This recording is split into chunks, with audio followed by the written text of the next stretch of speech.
Quel match tendu! Quelle tension pour ce derby madrilène! Ce derby madrilène qui a été au bout du bout. Un scandale pour le championnat espagnol, très clairement. Bon, on va pas se mentir, hein, sans Lotin, le Real Madrid n'y arrive pas. Lotin est le maillon fort de cette équipe. Il est l'élément déclencheur qui peut changer un match à tout moment.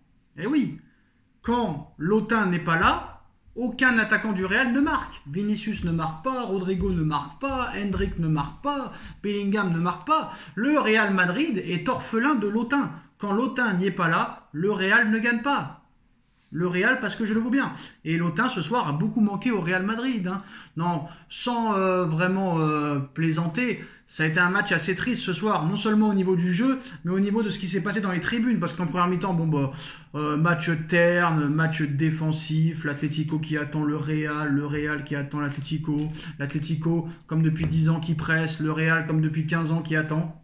Donc 0-0, logique à la mi-temps. Et après, comme d'habitude, hein, le Real s'en sort avec un Vinicius passeur décisif pour son coéquipier brésilien Militao. 1-0 pour le Real Madrid, tu te dis que ça bougera plus. Et malheureusement, les supporters de l'Atlético qui ont complètement pété les plombs en lançant des projectiles, des briquets, des sandwichs, des bouteilles sur Thibaut Courtois. Le match a été interrompu entre 15 et au moins 20 minutes. Les joueurs sont rentrés au vestiaire, ils sont revenus.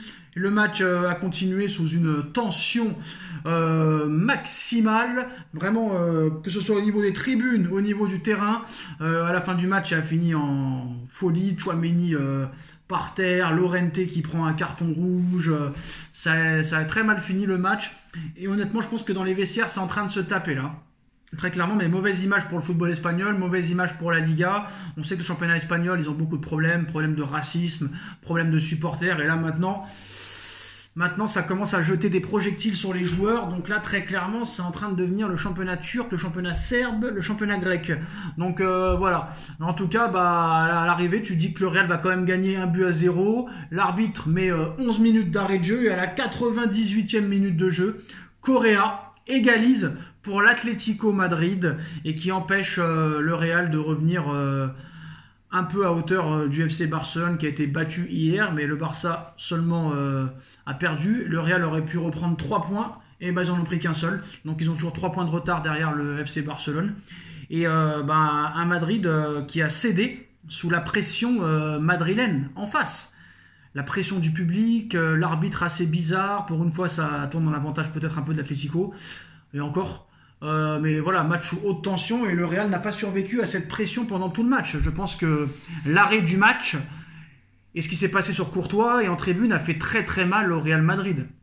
Très clairement, l'Atlético a tout fait pour égaliser. L'Atlético reste invaincu grâce à ce but à la 98e minute. Alors ce qui est marrant, c'est que tu regardes un peu les réseaux, on en a rigolé avec Nono, parce qu'à un moment donné, on se dit le match va jamais terminer, ça va rester comme ça, et on est poissard parce qu'à l'arrivée, ça s'est retourné contre le Real, vu que le Real s'est fait égaliser, et tous les mecs sur Twitter, c'est là que tu vois que c'est des footix qui te disent sans Mbappé, cette équipe marche mieux. Bah oui, parce que pour eux, ce qu'a fait le Real entre la première et la 98e, c'est ce que faisait le Real les dernières années. Et ça leur a pas empêché de gagner des Ligues des Champions en jouant comme ça. Et maintenant qu'ils ont égalisé l'Atlético, ils te disent sans Lotin, c'est beaucoup moins bien. Vous vous rendez compte un peu ? Ça devrait être condamné, ça. Tout le match, ils te disent Lotin ne sert à rien. En fait, c'est plus Lotin qui a besoin du Real plutôt que le Real qui a besoin de Lotin. Lotin peut rester chez lui, il ne sert strictement à rien. Et une fois que l'Atlético a égalisé, tu vois un petit peu les réactions d'après-match au niveau des footix madrilènes ou des médias sur Twitter.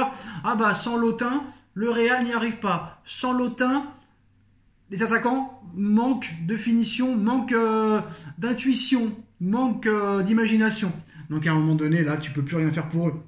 Là, très clairement, c'est une vaste blague. Mais malheureusement, eux, ils ne blaguent pas. Très clairement. Alors, est-ce que réellement Lotin a manqué à Madrid ? J'ai envie de dire que non, parce que la défense de l'Atlético, c'est très très très solide. Et à part marquer un but sur coup de pied arrêté, quand tu vois le jeu de Simeone, ça fait au moins 12 ans qu'il joue comme ça, c'est très regroupé derrière et c'est très très très très très très dur de marquer un but dans le jeu à l'Atlético Madrid. Et l'Atlético, c'est un peu le jeu du Real. Donc le Real a été un peu... ça a été un peu l'arroseur arrosé. Mais quoi qu'il en soit, ils auraient pu encore s'en sortir, le Real, avec une victoire. Mais malheureusement, voilà, tu ne peux pas gagner tout le temps, tu ne peux pas avoir de la chance tout le temps. Et pour une fois, bah voilà, ils n'ont pas perdu ce soir, mais ils perdent 2 points et ça peut faire très mal peut-être pour la Liga, parce que je pense pas que le Barça va perdre tous les week-ends 4-2.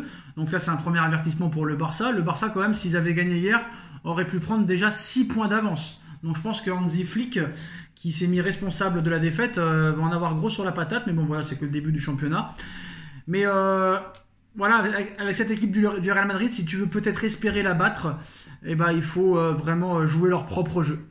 C'est la seule chance pour essayer de les battre. Et encore, c'est même pas sûr que tu les battes.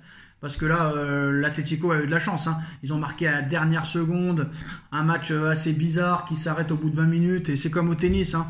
Quand tu joues bien et que le mec veut aller aux toilettes pendant 10 minutes, il casse le rythme. Et bah, ça a cassé le rythme très clairement aux Madrilènes.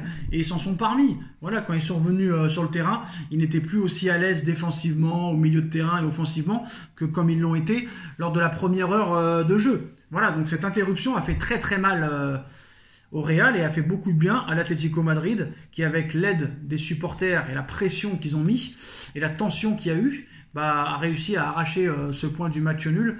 Donc je vous annonce que là, Paris à Arsenal, ça va être chaud, mais Paris contre City, ça va être très chaud, contre Bayern, ça va être très très chaud, mais contre l'Atlético, je sais plus si le match il est au Parc ou à l'Atlético, mais ça va être très très très chaud aussi contre Paris. Mais bref, voilà. Le Real fait match nul, concède un but à la dernière seconde, 11 minutes d'arrêt de jeu, des tensions dans le vestiaire, des tensions sur le terrain. Ça a toujours été chaud, mais voilà. Est-ce que vraiment le Real a besoin d'Mbappé? Moi, je pense qu'avec Lotin, ça aurait rien changé. Lotin aussi aurait été cadenassé par les défenseurs très solides de l'Atlético, donc ça n'aurait strictement rien changé. Après, on a vu que le Real a beaucoup de mal, surtout Ancelotti. Ancelotti a toujours eu du mal avec le Real à aller gagner à l'Atlético. J'ai bien dit à l'Atlético. Je crois qu'en 10 matchs contre l'Atlético, Ancelotti en a gagné que 2. J'ai bien dit le Real avec Ancelotti, hein, pas avec Zidane et compagnie. Donc voilà, mais moi je pense qu'avec Lotin, ça n'aurait pas changé grand-chose. Lotin en numéro 9 aurait été complètement cadenassé. Et là, je pense que dans des matchs comme ça, c'est pas des attaquants qui te sauvent. C'est plus les défenseurs ou les arrières ou sur des coups de pied arrêtés. Voilà, dans les matchs comme ça, très fermés, il n'y a qu'un coup de pied arrêté qui peut réellement te sauver. Voilà, réellement. Ou sinon, jouer vraiment le jeu de l'équipe adverse. C'est pour ça qu'on a vu un match assez terne, qui a été beaucoup plus malheureusement animé en tribune que sur le terrain. Voilà les postos. Sans Lotin, le Real n'y arrive pas pour la petite blague. Dites-nous en commentaire ce que vous en pensez. On like, on partage, on commente, on s'abonne. Et on se retrouve très très vite pour une nouvelle vidéo. Tchuss.